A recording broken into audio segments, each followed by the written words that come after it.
No, you know, this is a great time of year. I get very excited. I know there's a Jewish holiday this time of year as well, right, Max? Yeah. I'm not putting you on the spot or anything. There's Christmas and there's Hanukkah. And right, exactly. Hanukkah. This is good. Everyone loves this time of year. This is the time where people get together. Everybody has a good time. It's especially amazing time of year for moviegoers. All the amazing movies come out this time of year. Here's the problem. It's hard to know which films to see, right? Where do you spend that money? Because movies are expensive. You don't want to make a mistake. That's why, folks, it's time for another edition of Conan on the Aisle.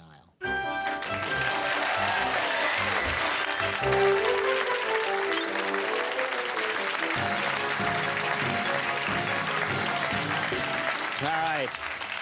Everybody just settle down. Okay, here we go. Our first feature tonight is Alexander, okay?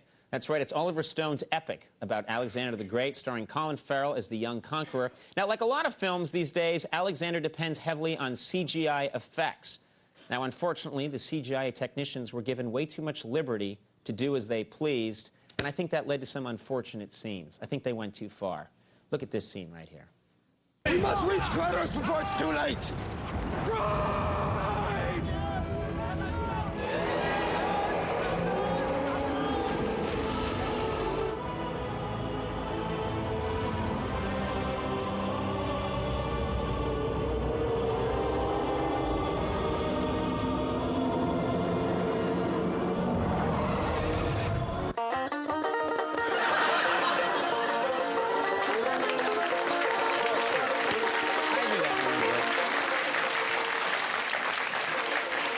That went on for, okay, that's fine.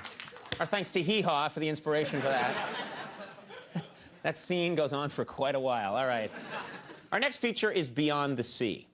It stars Kevin Spacey as Bobby Darin, the popular singer from the 1950s and 60s who died very young. Now, Spacey is usually an amazing actor. I think we all know that. But I think in this film, he went a little over the top. Take this scene set in 1960. Darin and his friends are supposed to be making small talk, but I think Spacey's acting was a little too much. I think he pushed it too much and it hurt the scene. Check it out. Don't tell me Detroit. Yeah, very funny. Everyone in show business hates me because I'm from Detroit. Oh, what do you think, guys? Is that the reason they hate him? Yeah. Hey, Bobby, listen to this. A woman in Texas has invented something called whiteout.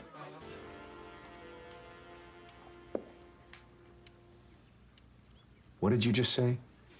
You brush it on over mistakes, and it dries in just a few seconds. You're friggin' kidding me. Then you just type right over it, no problem. No.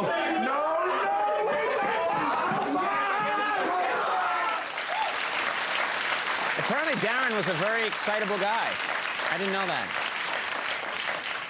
All right, our next feature is Kinsey. Now, the film stars Liam Neeson and Laura Linney, and it explores the life and flawed marriage of Alfred Kinsey, the famous researcher of sexual behavior from the 1940s.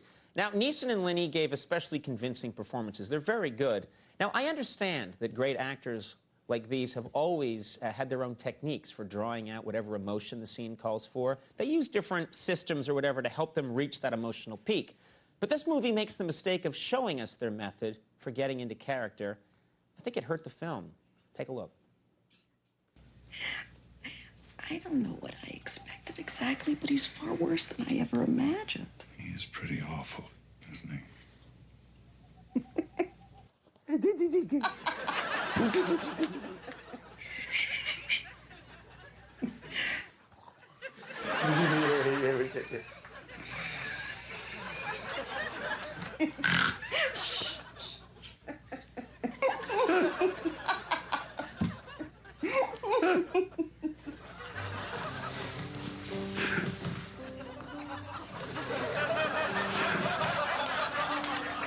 I'm sorry you had to witness that.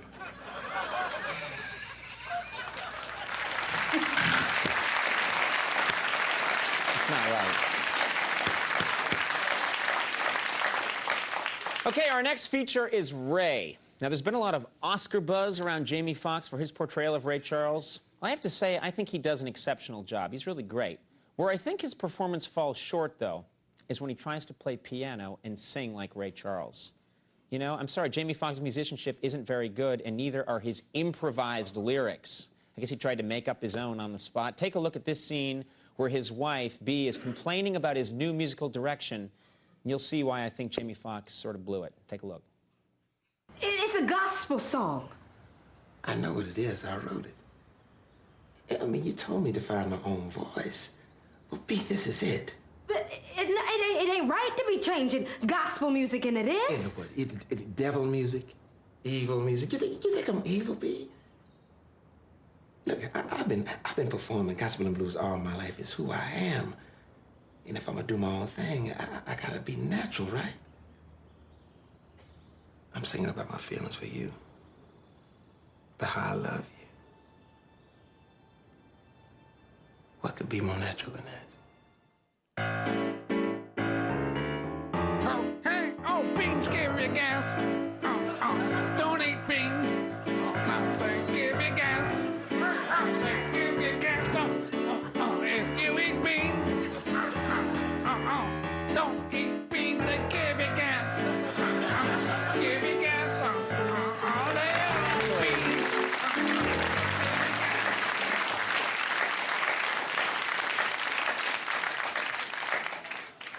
Our apologies to Ray Charles. You know what?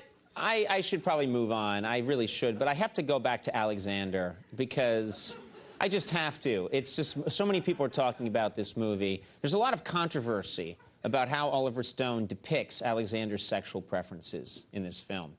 And I'm pretty open-minded. Even I was put off by one of the insinuations Stone makes about Alexander's sexuality. It bothered even me. It happens in the scene where Alexander and his army enter Babylon as conquering heroes. Take a look.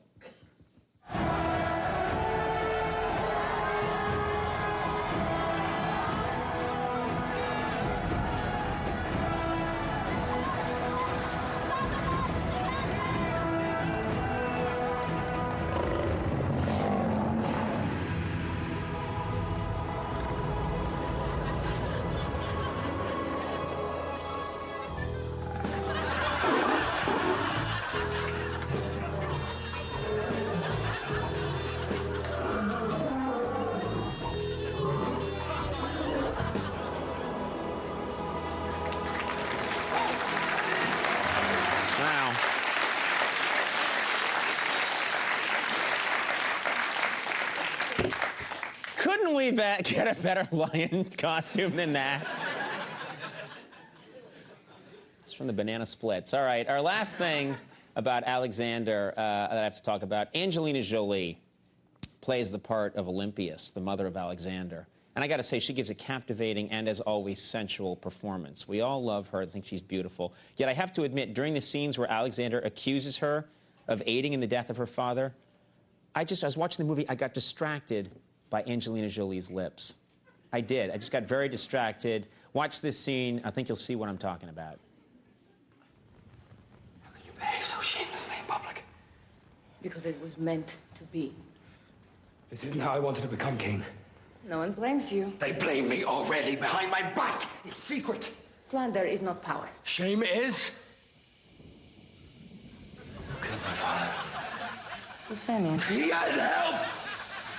Did you help him? I just think we have to...